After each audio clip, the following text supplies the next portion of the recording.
Well, hello, fellow classmates. I'm here with my co-host, William Von Fricken. Say hello, William. Hi guys, we're here to discuss the entry facade of the Metropolitan Museum and the Guggenheim Museum.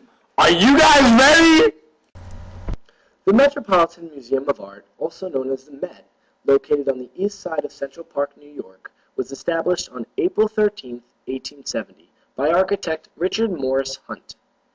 Its elegant entry facade is one of the most magnificent interior public spaces in New York City. The elegant facade is one of the most magnificent interior public spaces in New York City. It takes the architecture of the late 1800s and its beautiful ornaments to draw the public into its space. The granite steps leading to the Metropolitan Museum of Art are a destination themselves, in a sense separate from the museum. Those steps are then incorporated into the interior space, known as the grand staircase leading up to the second floor. Similar to the outdoor space, the ceremonial space of the Great Hall are related between the outdoor ornament and connected to the interior space. Upon walking to the Met, I immediately experienced a sense of unity, as well as community, and perceived the use of these grand stairs as a feeling of relaxation in a hectic part of the city. I enjoyed that this condensed, tight city aura quickly turned into a relaxing and breathtaking space. He took the feeling of normal city stairs and scaled them up. He acknowledged the fact that this was an area to meet, eat, talk, and to watch the people and the traffic on the Fifth Avenue. There are plenty of places to sit on the steps, by the entrance or around the fountains, and the Met steps are not only well used by museum goers, but also by residents and people who work nearby. People arrange themselves on the steps in all sorts of ways, lying down horizontally or sprawling vertically over many steps. The normal steps of the city, allowing only a handful of people to sit and converse, quickly turned into a party atmosphere where locals and tourists can converge as they sit and watch the city's singers. The entry stairs can be found throughout the city, down the block, or whether it be the nearby grocery store, Central Park, or even the Guggenheim Museum. Upon entering, there were many similarities. There were vendors, ice cream men, musicians, and places to sit and converse. Solomon R. Guggenheim Museum, Modern Art, New York City, was established in 1959, located on the corner of 89th Street and 5th Avenue, opposite of Central Park.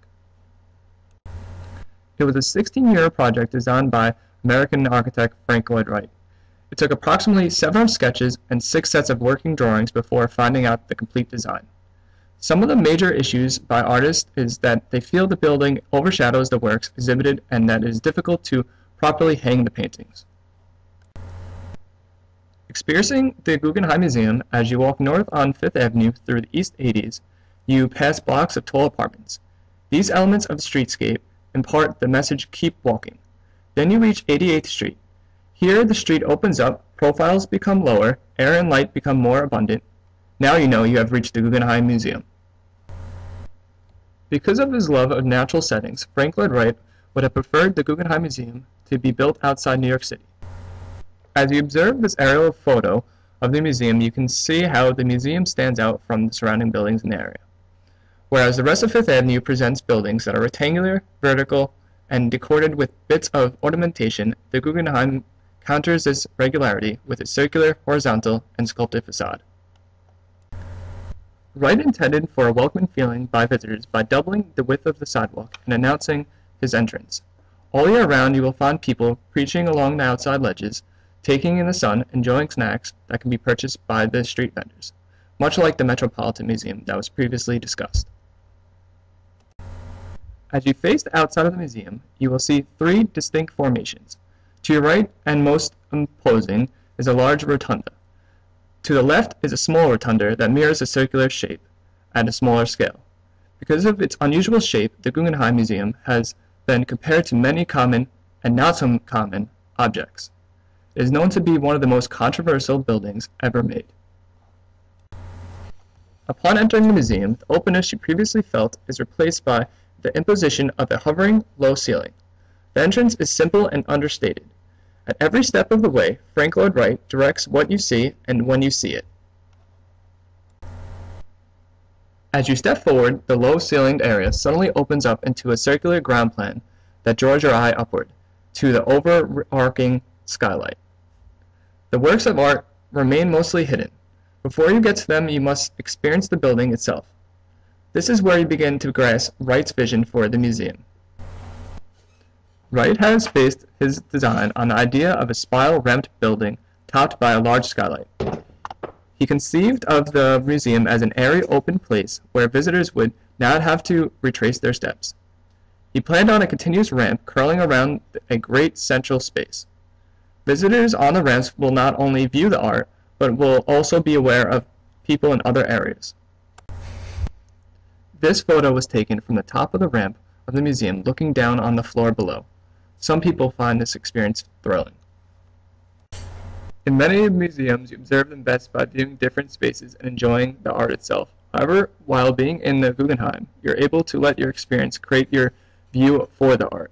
It was Wright's idea that the building is about the movement through the space as much as it is about the space itself.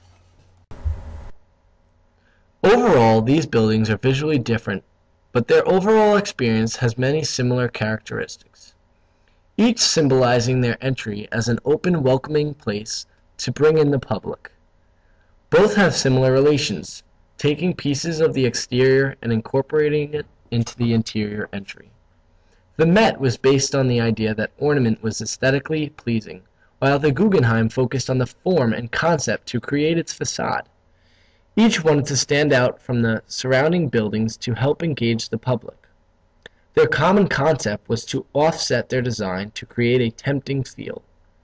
Similarly, they had the same idea that you enter into a conformed space leading into multi-height space. It was interesting in seeing how within only a few blocks we were able to view two different architectural eras.